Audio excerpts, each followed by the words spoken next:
Roanoke's Mysterious Disappearance, Studio Microphone Emoji, Part 1, The Dream of a New World. In the year 1585, England dreamed of a new world.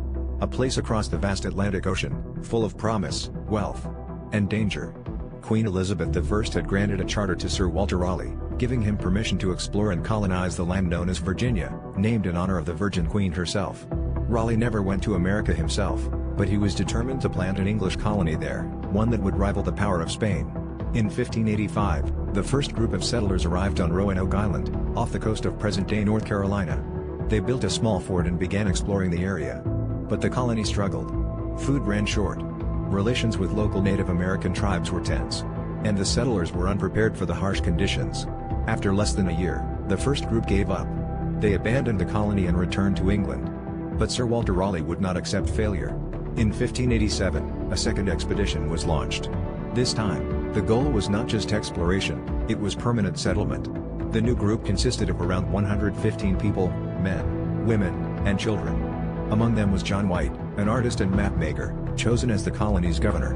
Also with them was White's daughter, Eleanor Dare, who would give birth to the first English child born in the New World, Virginia Dare. The colonists re-established themselves on Roanoke Island. They repaired the fort and began building homes.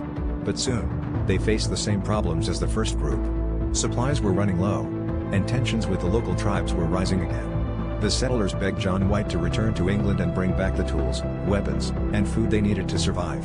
White was hesitant. His family, his daughter and infant granddaughter, were among the colonists. But he had no choice. He sailed back to England, hoping to return in a few months. He had no idea. He would never see them again. Because when he arrived in England in 1588, war had broken out with Spain. The Spanish Armada was threatening to invade. All English ships were seized for military use. White was forced to wait. 1 year passed. Then 2. Finally, in 1590, he secured passage back to Roanoke. It had been 3 years since he had last seen the colony. When his ship arrived at the island, what he found was terrifying. The colony was empty. Silent. Abandoned. No people. No signs of struggle or war. No graves. Just one strange clue. Carved into a tree, the word CROATOAN.